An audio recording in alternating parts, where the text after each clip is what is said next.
Hi all, welcome to competitive cracker. ഞാൻ Harikrishnan.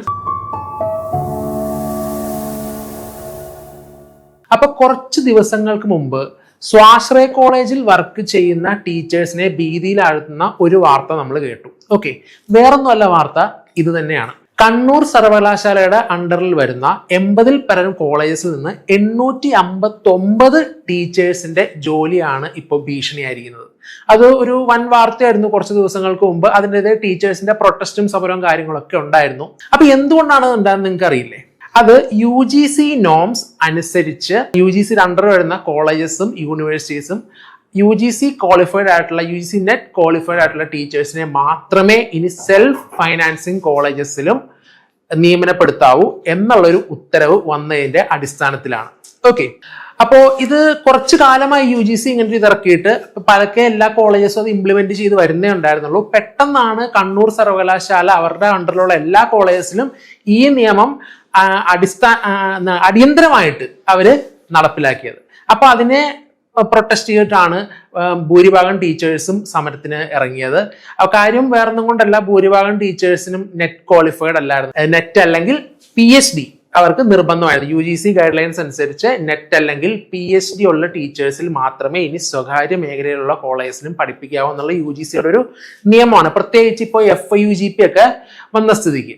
Okay, അപ്പോ കുറച്ചു കാലമായി, നേരത്തെ ഞാൻ പറഞ്ഞതുപോലെ കുറച്ചു കാലമായി അവരിത് ഇറക്കിയിട്ട്, പക്ഷെ പെട്ടെന്നാണ് കണ്ണൂർ സർവകലാശാല അവരുടെ നിയമം മാൻഡേറ്ററി ആക്കിയത് എല്ലാ കോളേജസിലും. ഓക്കെ, അപ്പോ അതുകൊണ്ട് തന്നെ ഇനി വരാൻ പോകുന്ന ദിവസങ്ങളിൽ നമുക്ക് എല്ലാ യൂണിവേഴ്സിറ്റീസും ഈ ഒരു സ്ട്രാറ്റജി അഡോപ്റ്റ് ചെയ്യുന്നത് നമുക്ക് കാണാൻ സാധിക്കും. MG സർവകലാശാല ആയാലും കേരള യൂണിവേഴ്സിറ്റി ആയാലും അവരുടെ അണ്ടറിൽ വരുന്ന എല്ലാ കോളേജസിലും അവർ ഈ UGC നോംസ് മാൻഡേറ്ററി ആക്കാൻ പോവുകയാണ്, അല്ലെങ്കിൽ നടപ്പിലാക്കാൻ പോവുകയാണ്. സ്വാശ്രയ കോളേജസിലാണെങ്കിലും എന്ത് വേണം? ഇനി UGC നെറ്റ് ക്വാളിഫൈഡ് ആയിട്ടുള്ള ടീച്ചേഴ്സിന് മാത്രമേ പഠിപ്പിക്കാൻ പറ്റൂ. അപ്പൊ നിങ്ങൾ UGC നെറ്റ് യോഗ്യത നേടുക. ഇപ്പൊ നിങ്ങൾ ടീച്ചിങ് ആണ് നിങ്ങളുടെ കരിയർ എങ്കിൽ, നിങ്ങളുടെ ഒരു അസിസ്റ്റന്റ് പ്രൊഫസർഷിപ്പ് ആണ് നിങ്ങൾ ആഗ്രഹിക്കുന്നതെങ്കിൽ, സ്വകാര്യ മേഖലയിലാണെങ്കിൽ ശരി ആണെങ്കിൽ കൂടി നിങ്ങൾക്ക് എന്ത് വേണം? UGC നെറ്റ് ക്വാളിഫൈഡ് ആയിരിക്കണം.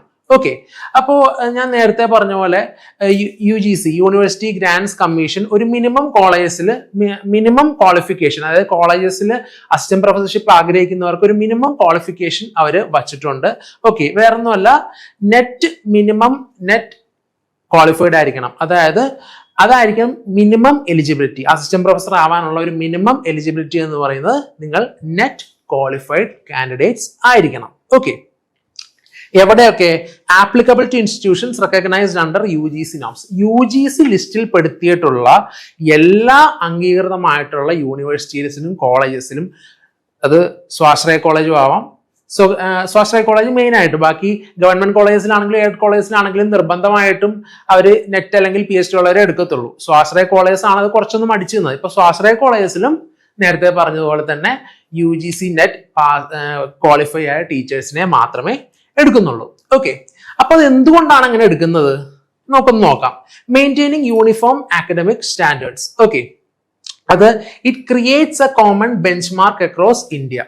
അപ്പോ ഈ നെറ്റ് പാസ്സാവാന്നുള്ളത് ഒരു അസിസ്റ്റന്റ് പ്രൊഫസർഷിപ്പ് എന്ന് പറഞ്ഞൊരു കരിയർ ആഗ്രഹിക്കുന്ന ഒരു കാൻഡിഡേറ്റിന്റെ ഒരു മിനിമം ക്വാളിഫിക്കേഷൻ ആണ്. ഓക്കെ, അപ്പൊ അതൊരു ബെഞ്ച് മാർക്കാണ്.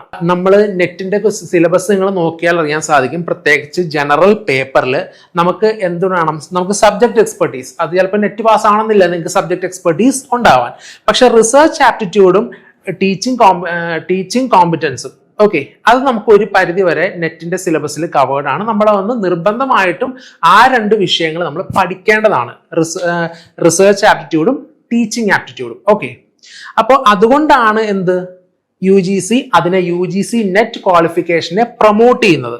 ഓക്കെ, കാര്യം promotes quality and consistency in higher education. ഇപ്പോ എന്താണ് ഹയർ എഡ്യൂക്കേഷൻ എന്ന് പറയുമ്പം വിദേശത്തൊക്കെ നല്ല ക്വാളിഫൈഡ് ആയിട്ടുള്ള അക്കാഡമിഷ്യൻസിനെ അല്ലെങ്കിൽ പ്രൊഫസേഴ്സിനെ മാത്രമേ വിദേശത്തൊക്കെ എടുക്കത്തുള്ളൂ. ഓക്കെ, നമ്മുടെ ഇന്ത്യയിലാണ് ഇച്ചിരി അത്യാവശ്യം ഒരു 55% PG മാർക്ക് ഉണ്ടെങ്കിൽ നേരെ അസിസ്റ്റന്റ് പ്രൊഫസർ ആവാം സ്വാശ്രയ കോളേജിൽ. അത് കൂടുതലായിട്ടും ഇന്ത്യയിൽ കണ്ടുവരുന്ന ഒരു സമ്പ്രദായമാണ്. ഓക്കെ, അതിനാണ് ഇപ്പൊ UGC ഒരു മാറ്റം കൊണ്ടുവരാൻ പോകുന്നത്. ഒരു റെവല്യൂഷണറി ആയിട്ടുള്ള ഒരു മാറ്റമാണത്.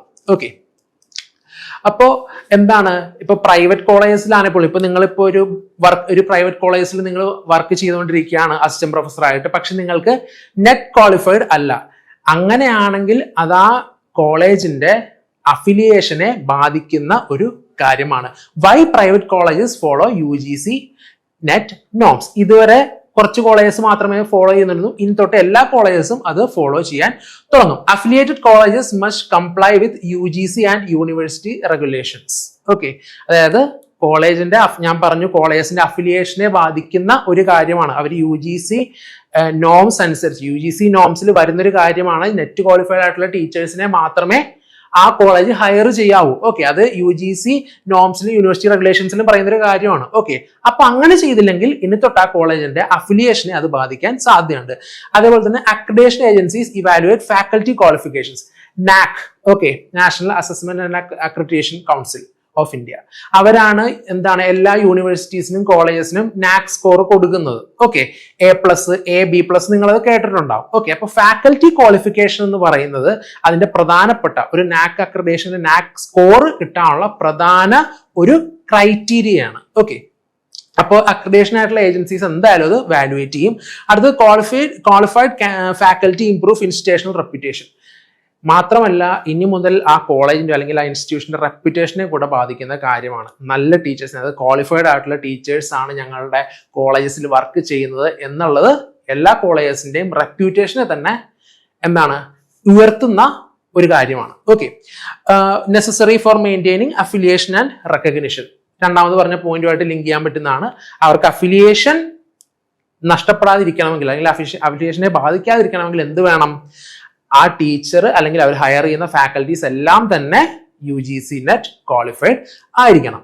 ഓക്കെ, അതുകൊണ്ട് ഇൻസ്റ്റിറ്റ്യൂഷന് ബെനിഫിറ്റ് ഉണ്ട്. നേരത്തെ പറഞ്ഞ പോലെ അവരുടെ അക്രഡിറ്റേഷൻ സ്കോർ കൂടുകയാണ്, അവരുടെ അക്കാദമിക് ക്രെഡിബിലിറ്റി കൂടുകയാണ്, അവരുടെ യൂണിവേഴ്സിറ്റി എല്ലാ വർഷവും റാങ്ക് ചെയ്യുന്നുണ്ട് ആ യൂണിവേഴ്സിറ്റി അണ്ടറിലുള്ള ബെസ്റ്റ് കോളേജ് ഏതാണ്. ഓക്കെ, അപ്പോൾ ടീച്ചേഴ്സിന്റെ ആ ക്വാളിഫിക്കേഷൻ കൂടുന്നത് വഴി എന്താണ് ചെയ്യുന്നത്? കോളേജസിന്റെ റാങ്കും ആ ക്രൈറ്റീരിയ ബേസ്ഡ് ആയിട്ട് ഉയരുവാണ് ചെയ്യുന്നത്. ഓക്കെ, അടുത്തത് increase research output and publications. ഓരോ കോളേജിലുള്ള ടീച്ചേഴ്സ് എന്ത് ചെയ്യുന്നുണ്ട്? നെറ്റ് പാസ്സായും JRF ഹോൾഡേഴ്സും ഉണ്ട്. അതുകൊണ്ട് തന്നെ അവർ റിസർച്ചിലേക്ക് കൂടുതൽ, അതായത് PhD കൂടുതൽ നോക്കുന്നവരാണ്. അപ്പൊ അവരെന്ത് ചെയ്യുന്നുണ്ട്? അവർ കുറെ പബ്ലിക്കേഷൻസും പേപ്പേഴ്സും ഒക്കെ ഇറക്കുന്നുണ്ട്. അതിന്റെയൊക്കെ ക്രെഡിറ്റും കൂടെ ആ ഇൻസ്റ്റിറ്റ്യൂഷനാണ് പോകുന്നത്. ഓക്കെ, അപ്പോ ഭാവിയിൽ ഇനി നിങ്ങൾക്ക് സ്വാശ്രയ കോളേജിൽ അസിസ്റ്റന്റ് പ്രൊഫസർ ആവണമെങ്കിൽ, ഒരു റെപ്യൂട്ടഡ് ആയിട്ടുള്ള ഒരു പ്രൈവറ്റ് കോളേജിൽ അസിസ്റ്റന്റ് പ്രൊഫസർ ആവണമെങ്കിൽ കൂടെ എന്ത് വേണം? നിങ്ങൾ നിർബന്ധമായിട്ടും UGC നെറ്റ് ക്വാളിഫൈഡ് ആയിരിക്കണം. കോമ്പറ്റേറ്റീവ് ക്രാക്കറിന്റെ 150 ഡേ JRF ബാച്ച് നമ്മൾ സ്റ്റാർട്ട് ചെയ്തിരിക്കുകയാണ്. Okay, PYQs, live classes, recorded sessions, mock test, ഇവയെല്ലാം CCയുടെ ഫീച്ചേഴ്സ് ആണ്. അപ്പൊ നമ്മളുടെ കൂടെ സഹകരിക്കുന്നത് JRF ഹോൾഡേഴ്സും PhD ഹോൾഡേഴ്സും എക്സ്പീരിയൻസ് ആയിട്ടുള്ള ഫാക്കൽറ്റീസും മെന്റേഴ്സും ആണ്. അപ്പൊ അവരോടൊപ്പം നമുക്ക് UGC നെറ്റ് ഡിസംബർ സൈക്കിളിലെ JRF തീർച്ചയായിട്ടും നമുക്ക് ക്രാക്ക് ചെയ്യാൻ സാധിക്കും. അപ്പൊ നിങ്ങൾ ഇതുവരെ ജോയിൻ ചെയ്തിട്ടില്ലെങ്കിൽ നമ്മുടെ ബാച്ചിലേക്ക് ജോയിൻ ചെയ്യുക. കൂടുതൽ വിവരങ്ങൾക്കായി സ്ക്രീനിൽ കാണുന്ന നമ്പറിൽ കോൺടാക്ട് ചെയ്യുക. Thank you.